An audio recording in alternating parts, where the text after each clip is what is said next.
If you want something out of life, if you want to change yourself, if you want to acquire something, if there's some goal that you want to reach, that is really not easy as some people will make us feel. That living your dream, changing your behaviors, overcoming negative habits, it's challenging. It's hard. Most people go through life never discovering what their talents are. Most people never develop their talents. They have skills and abilities, but if you don't nurture them, if you don't develop them, they will never serve you. Your gifts can take you many places if you develop your gifts. Most of us don't like to do those things that come easy to us. I've always loved to talk to people. I decided, taking this advice, to develop my skills as a speaker. And my gift has developed and it's taken me many places. You have something that you brought to the universe, and that if you decide that my life deserves my developing this, what I do well, and becoming the best at it, and mastering myself, and seeing what I have within me, if you decide to drop your buckets where you are and develop your gifts, I grant you, you'll never ever be without. I grant you that your gifts will take you places that will literally amaze you. I grant you that if you begin to work to develop your gifts, you'll develop a strong sense of happiness. You'll get a larger vision of yourself, because part of beginning to get a larger vision of yourself, all of us need some area of our lives where we can have a feeling of competence.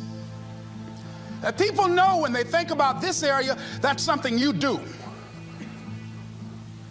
That you eat and sleep that, and that you do that, and people know it, and you know it, and you know that you know this. If you don't know anything else, you know this. Can you tell I know what I'm doing? Oh, hello. You know this. So you've got to work on it. When other folk are having a good time, you've got to have the strength of character to concentrate, to read, to digest information. If you decide in any particular area that you're concerned about to make a conscious, deliberate, determined effort to read one book a month in that area, in 5 years you'll be among the top 5% experts in the world. I read a minimum of 2 books a week. The average American reads only 1 book a year. If you decide that area that you love, that you are going to master that particular area, in this era of accelerated change, overwhelming complexity, and tremendous competition, as you begin to develop and expand your skills and your talents and your vision of yourself, you will always be in control of your destiny. The next thing is, whatever it is that you want to do, you want to do it massively. I have a friend who was telling me that his sales were down. I said, well, how many phone calls you make a day? He said, 25. I said, double them. Make 50 or 75 or 100. He said, oh man, that's just too much. What do you mean too much? You behind on your bills? You're talking about too much? You know one way to get back on your feet real quick is to miss 2 car payments? You talking about you're tired? There's no competition out here. Decide that you're going to push yourself. Most people won't do that. Most people give up on themselves easily. You know the human spirit is powerful. There's nothing as powerful. It's hard to kill the human spirit. They asked Benjamin Disraeli, a man who became the head of a country at a time when Jews were not allowed out after 10 o'clock. They said, how did you do it? How do you achieve it against such great odds? He said, nothing can resist the will of a people that will stake even their existence on the extent of their purpose for good. That when you have a made-up mind, when you decide that you want to do something, I was reading something the other day, he said, the power to hold on in spite of everything, the power to endure, this is the winner's quality. The hunger, the ability to face defeat again and again without giving up. This is a winner's quality. You have that quality within you. When you're hungry, you don't care about the facts. You don't care about the odds. Doug Williams played for the Washington Redskins, quarterback. John Elway of the Denver Broncos in the Super Bowl. Everybody was talking about Elway. After the Super Bowl, when Doug Williams made a historic passing game, they asked him, said, how were you able, in spite of all of the negative publicity saying that you couldn't win, how did you do it? He said, I ignored my critics. I just didn't pay any attention to them. I ignored myself because they kept on saying it so much. There were times I doubted whether or not I can do what I needed to do. There's a Doug Williams in everybody here. There's greatness in you. And you've got to learn how to tune out the critics outside and the critic inside. And since I'm going to do this, I'm going to harness my will. And I'm not going to let anything stop me. I deserve this. I'm going to do it until. And this friend, I told him, said, start increasing your calls. I said, I make 100 calls a day. I got a callus in my ear. My ear is kind of dark. You can't see it, but it's there.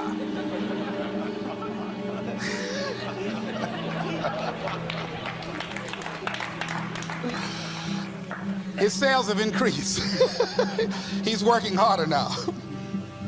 The other thing is that if you want something, you have got to be relentless. You've got to learn how to become resourceful. You've got to learn how to become creative. When crises strike in your life, and in the Chinese language, crisis means danger, but it also means opportunity. And this is an opportunity for you to grow. And you've got to be so relentless, regardless of what comes down the pike, that you're always looking for a way to get over, always looking for a way that you can break through, always looking for a way that you can win, always looking for a way that you can strike a telling blow. And pretty soon, I think there's some people watching us in the universe that say, wait, let's call a meeting over here. You know that guy Mustafa? Look at him down there. He won't stop. Just that fool don't know he can't get over. Look here. Why don't we do this? Let him go and let's mess with somebody else. Let him go on through.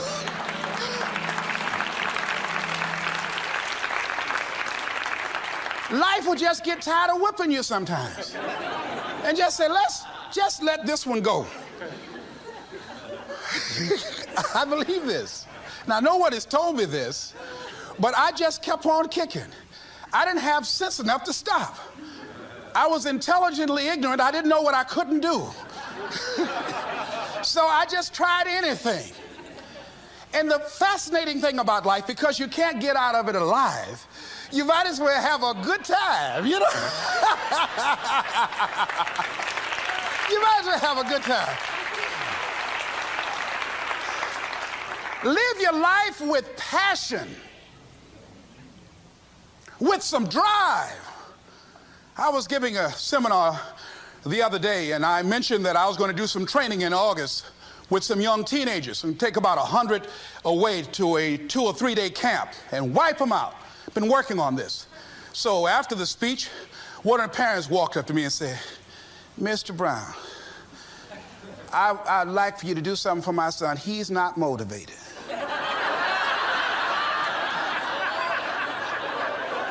I said, I wonder why.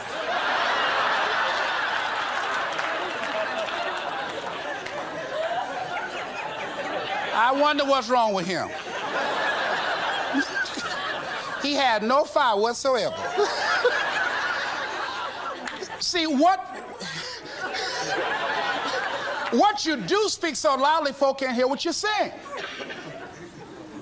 And so if you don't have any fire, you know, you've got to watch the people, the relationships that you develop. Have people of kindred mindsets.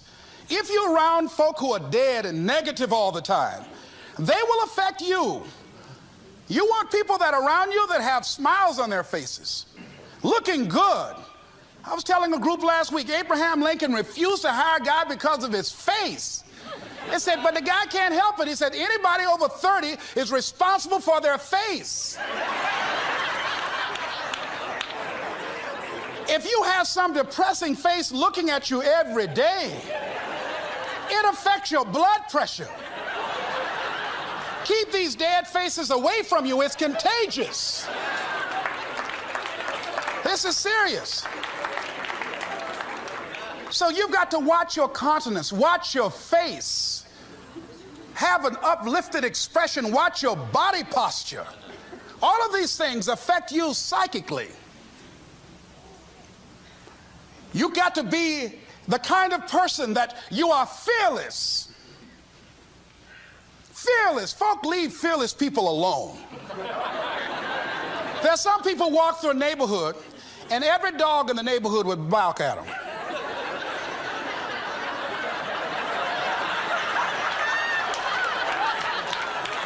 But there's some people come through and ain't nobody gonna mess with this.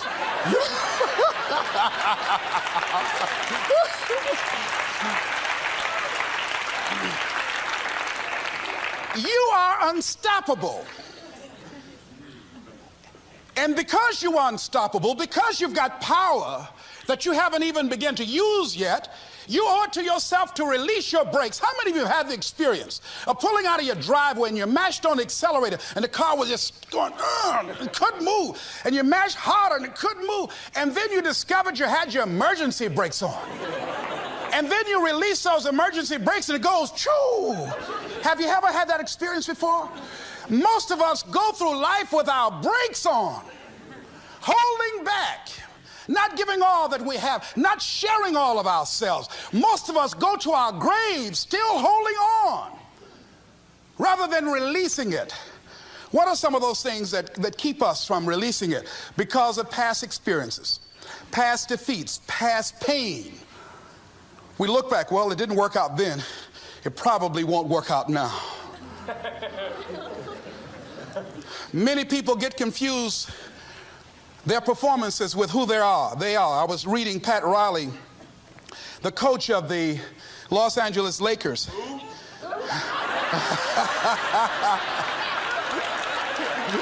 But you're going to like this quote here.